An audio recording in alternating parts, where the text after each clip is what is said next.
Hello and welcome along to another episode of this FM22 One Club story from Hemel Hempstead Town with me, Daniel.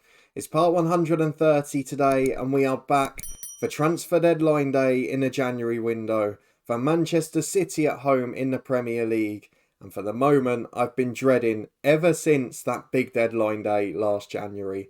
We knew it was coming, but I will say one thing. I've been proven right, and we'll see why in a moment. If you're looking forward to the rest of the episode and seeing the big moment that of course is in the title, I'm sure you can guess who it is, then please do put a thumbs up on the video, subscribe down below for daily FM22 content. We'll be back tomorrow with Helsingborg. It is an incredibly big season in that one, and it could be taken into a different stratosphere tomorrow. You'll be able to see why if you come back for that. There's also links in the eye above to our new top 3 series, which you can find the first episode of, the Twitch channel, football podcast and merchandise store too. Loads of manager specials over on the football podcast. But for now, it's all about transfer action. We're back a couple of hours pre-match and with good reason too. So we're going to have a look at the form. We're going to have a look at the recent weeks of the window and see what's been going on. But all the big stuff is coming in the next week. And first of that is the inexplicable news that 5 players have gone on international duty in the middle of January.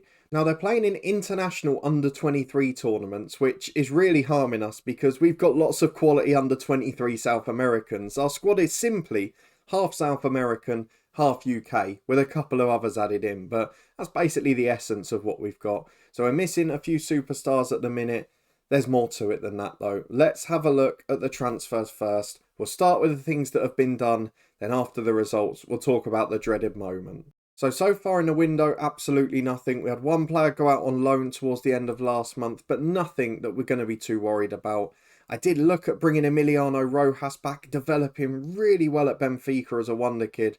But unfortunately, he's both picked up a knock in the last few weeks, something he's done a few times, and he's also not recallable. But for next season, he might be very essential. And in a moment, we'll go and have a look at the reason why. But let's go to the schedule first and reflect on what's been a pretty good month, actually. I must say the one big blot on the record, I did say I wasn't that focused on the Carabao Cup. Well, I played my first team though, and look at the scoreline. It was pretty horrific. You were with me for City and Leeds. We came back at the start of January with a 3-1 home win against Chelsea in the Premier League. They've had a really poor season, but the standout of that was Mailton back in form with a hat-trick. A 2-0 win at Aston Villa, Danny Harrison and Carlos Martin for a largely full rotational side. A 0-0 draw then at home to Liverpool in the first leg of the Carabao Cup. Looked like it was on a knife edge at that point. A 4-1 win at non-league Morecambe in the FA Cup. 2 for Harrison, 2 for Martin.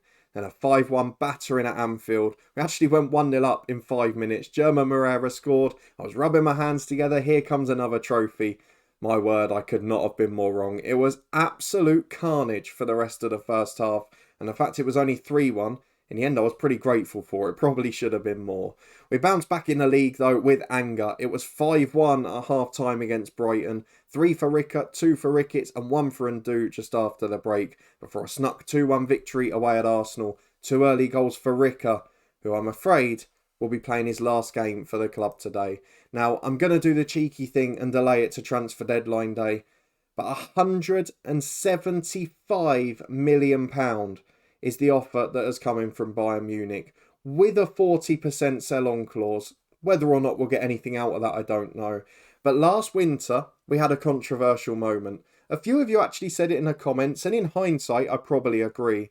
Would you ever reject £160 million for a player? I don't know what my gut instinct was telling me about keeping him then, and maybe it's proven right, because we're a point clear at the top of the Premier League and we're competing. But when this year, with a year less on his contract, him still not willing to sign a new one, and with an extra £15 million plus a sell-on clause on the table, I can't turn that down. Mario Rickett is our best striker by a long shot. There is no replacement even close to his level. There aren't really replacements at the club with his personality as a vice-captain or anywhere near the standard of leader that he is. But he's a great player. He's not the best in the world by any means.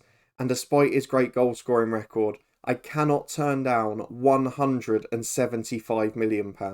So Mario Rickett will be off on deadline day, but I am going to delay it first, just so he can play today, despite being tired. We've got to get one more game out of him if we can. There is some other news as well, and before the Rojas injury, I was going to do a second sale. I'm not going to now. And because of this one, it's taken the pressure off a bit. But Miguel Coronel, we got an offer from Spurs. Now this one came first, which is why I accepted it initially.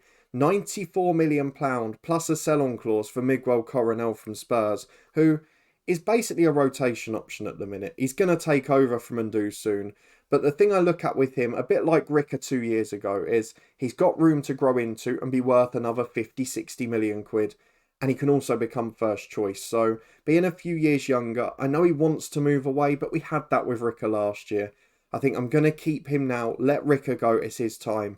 But Miguel Coronel looks like he might be the next in line. So that's one we've got to watch out for next year. It's a great offer again, but that one is going to be rejected now. Because we can't lose two superstars in one window. And Mario Ricker, the older one, he's waited his turn and he's close to the end of his contract. So it's going to be a very sad moment in this save, a bit like when Ricky J. Jones left. But this time, in the position we're in, at the top of the Premier League table, it could be so costly. With that done though, we've got to worry about Manchester City. We had a game in midweek and everyone is knackered. So we'll be back in a moment to go through the lineup. As the fitness tests have arrived, we've got loads of players away on international duty. And in transfer deadline day, it's going to be a long one. Okay, we're down to basically a bare squad, and that's including promoting Dean Arthur and bringing Jason Dolner back in.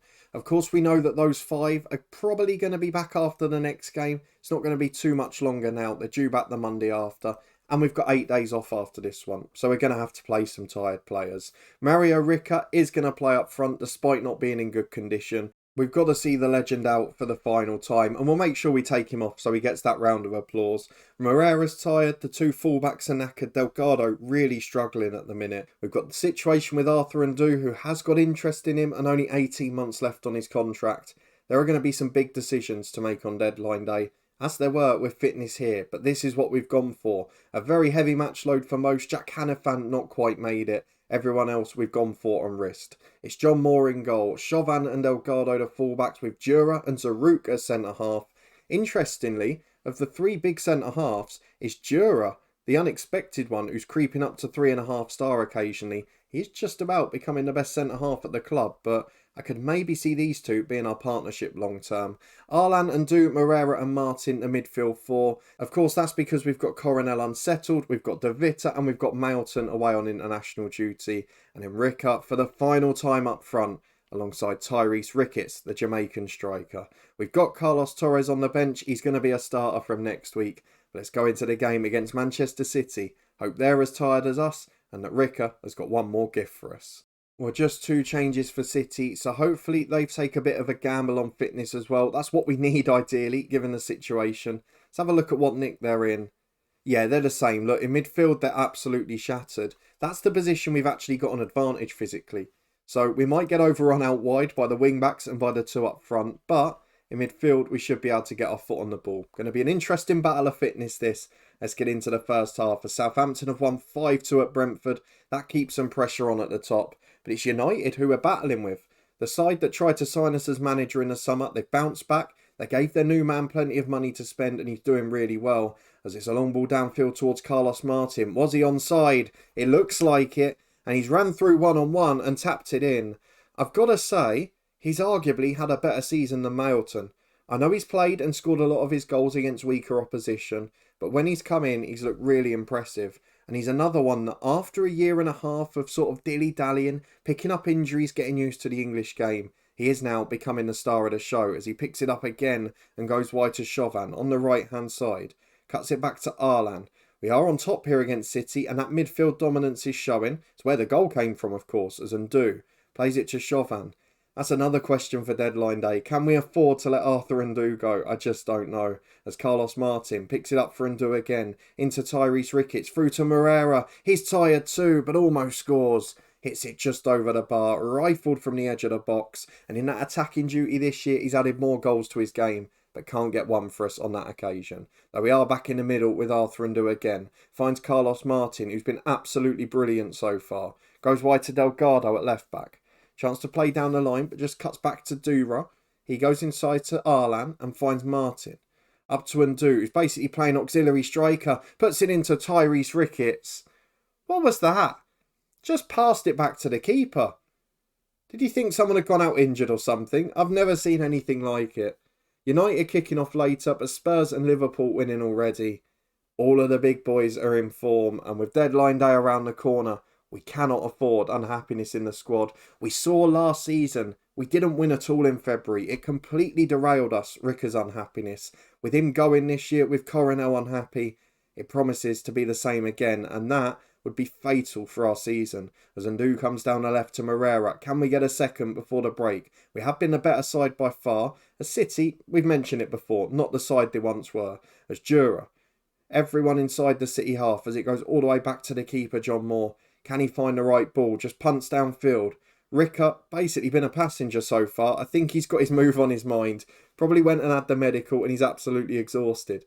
As down the left comes City, this would be a hammer blow. Two in the box, it deflects up to Tonali, headed into the path of the striker. And completely against the run of play, City have scored. That is an awful bit of defending and it's so undeserved. We've battered them all half. We didn't take our chances and now it's 1-1. Half time, we're going to tell the lads to get on with it. Hopefully they can prove a point, get themselves the win. But fitness, probably not on our side here. As with a throw on the right hand side, Chauvin gets it into Ndu. His cross is cleared, all the way downfield, but only to Zaruk, who intercepts. Gives it to Chauvin, on the right wing again to Arthur Ndu and Arlan. 3 or 4 in the middle, but goes back to Ndu. Wide to Chauvin, who chips into Moreira. Arlan can look left, but instead finds Moreira. It's a brilliant through ball, and Ricker's snapshot saved by the keeper. It could have been the perfect parting gift. Instead, it's an easy save, to be honest. It was the biggest chance he's had all game. And with an hour gone, I've got to contemplate taking him off because he's knackered. He's been the worst player on the pitch going forward. And we really need to try and find a winner. So, Mario Ricker's time ends in a really disappointing performance. 175 million for him. Carlos Torres is the replacement. At the back, Delgado's gone. So, Peebles on for him. Haven't got a sub right back. Haven't really got sub midfielders. Do I go Coronel for Moreira? Let's do it. Fresh legs, high quality, fingers crossed, a winner to come. Well, corner kick with 11 minutes left on the clock. Coronel takes it, Chauvin's up. It's got to be a penalty because he was clearly going to head that in. And then he goes flying 2 or 3 yards past the ball. It's got to be a push. It's got to be a pen. And Mario Ricker would have taken it. Now, it's going to be the unhappy man, Miguel Coronel. I can't say I'm confident. And that's the other thing with Ricker. He's our only great penalty taker in the team. So Coronel needs to step up. Oh, he's hit the bar. You absolute idiot. Doesn't even hit the target. The keeper had dived out the way. Maybe I need to rethink selling him because he's starting to annoy me now. But genuinely, I don't think I've got the depth to do it. As Araujo gives the ball to Cameron on the left. He's number 1 candidate for the summer though. As Wellington cuts in. Could have got even worse. How are we not winning this game, honestly? Expected goals 2.5, a missed penalty, a poor striking performance. And what a way for Mario Ricker to finish. A poor performance against a side that we should have beaten. We're disappointed, it should have been a win.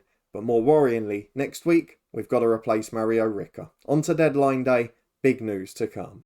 The problems continue to mount at Hemel Hempstead Town as one day before deadline day, Arthur Ndu requests a transfer. If he goes, then I have to keep Coronel. I don't know if I want to accept it because I think it's going to reduce his value. I'm going to reject the request. I'm happy to sell him if we get the right money. But that means Miguel Coronel has to stay. I cannot cope with all this unhappiness again.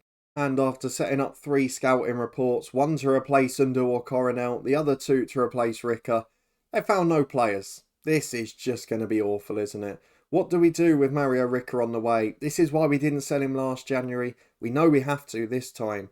But I don't know where the replacement is. And Dolan a 4th choice. It's not going to help us win a title. Certainly not going to help us win a trophy. And here is deadline day. Yet to make it worse, German Moreira now being linked with Chelsea. I can't lose him. He is the best player and a few years younger. We are being linked with a few players. Christian Poby, who we looked at in the summer window, but we're not going to be able to afford his wages. There's also Southampton looking at Arthur Ndu. That could be a big problem later in the day. Let's just see what happens though. We know who's going out. We've got loads of players being scouted, but I'm not sure there's going to be any ins. We'll be back if there is.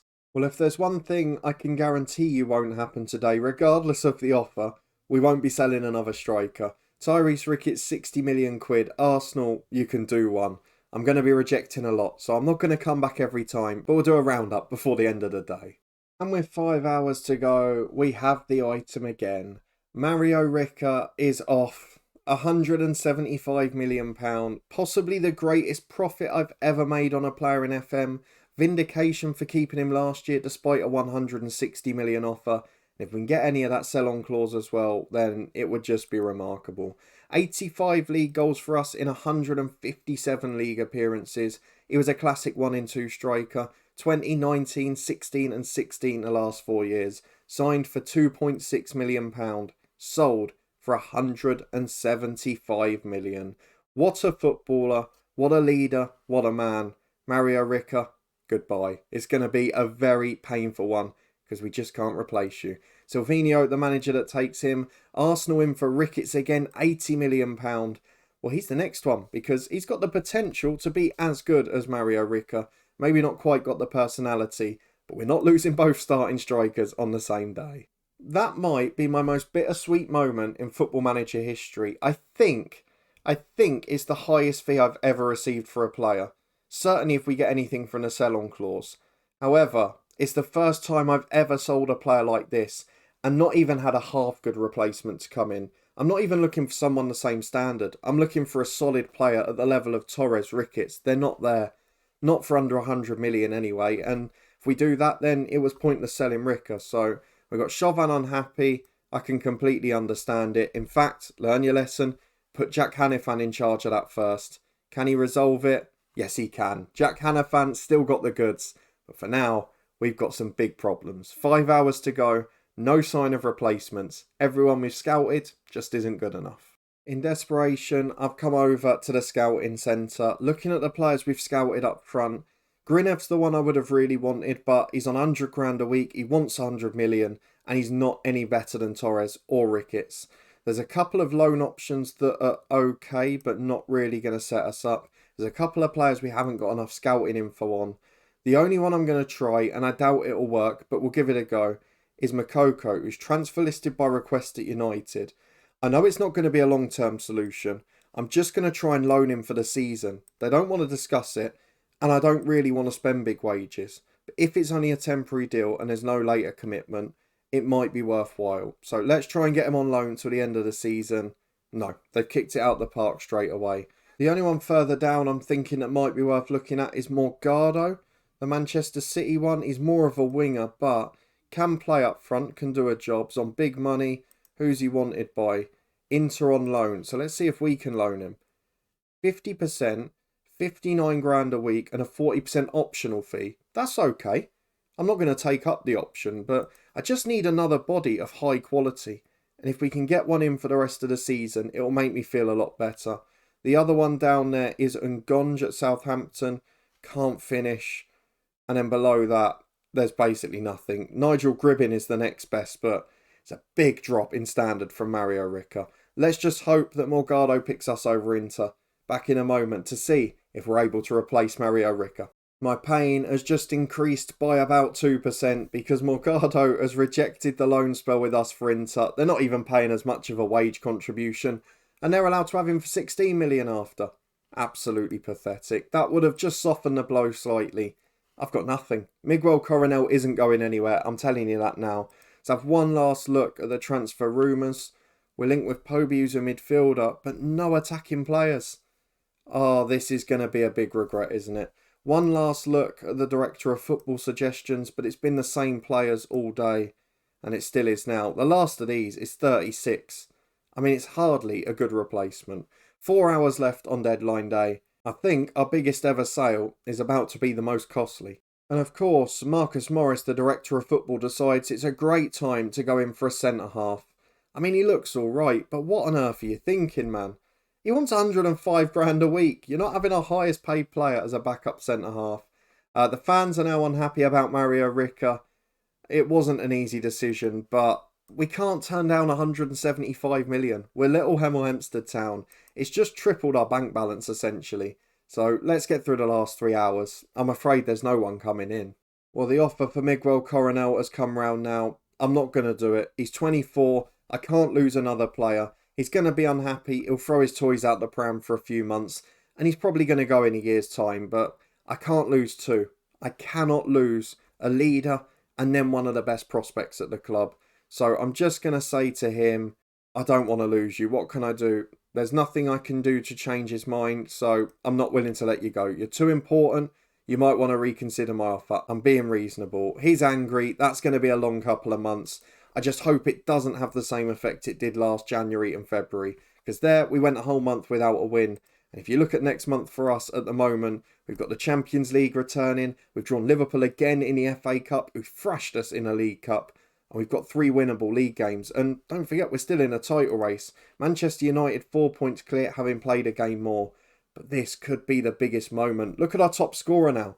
Behind Ricker, who had 14. Ricketts with 7 is next best. 45 minutes remaining. It is a very sad day. And there it is. Probably the least busy transfer window we've ever had, but maybe the worst one. The star man goes. It's the highest fee I've ever received for a player. And I don't think there's going to be many sales I'm more sad about. Mario Ricker is off. I wonder what money he's on. He is 155 grand a week. I thought it'd be more. And Bayern Munich have got the man I always wanted. We might have to scout them, see if they've got any backups that we could then nick. Player expenditure, we're almost back into the bottom 3 thanks to that sale. Some big money off the books for him. But it was a really quiet window. A disappointing result after a great performance against City. And now we've got to bounce back without a star striker. So time for Ricketts or Torres to step up. We will be back in the middle of March. We're going to show the second leg of the Champions League knockout round, unless we get a big FA Cup tie or something else that catches the attention. And even though we might be in the title race, look at the last 3 games of the season. United, Liverpool, Spurs. I think that's where it gets decided, if we don't fall away already without Mario Ricker. So if you did enjoy this episode, a frustrating day on the pitch, a terrible one off it, then please do put a thumbs up on the video. Let me know in the comments how I should feel. Should I be disappointed that we've lost our star? Or should I be grateful that we've got 175 million and just look to replace him in the summer? How much is it going to cost us this year? And if you want to find out, then stay up to date, subscribe down below and turn that notification bell on. Daily videos from 2 long-term stories as Helsingborg returns tomorrow. It's a massive one in that one. You can find the latest season in the eye above. It's there with our new top 3 series, the first episode of that, the Twitch channel, the football podcast with manager specials galore last week, and the merchandise store too. But you can find a recent video above my head now, as we'll be back here in a couple of days' time to see just how much we miss Mario Ricker. I'll see you there.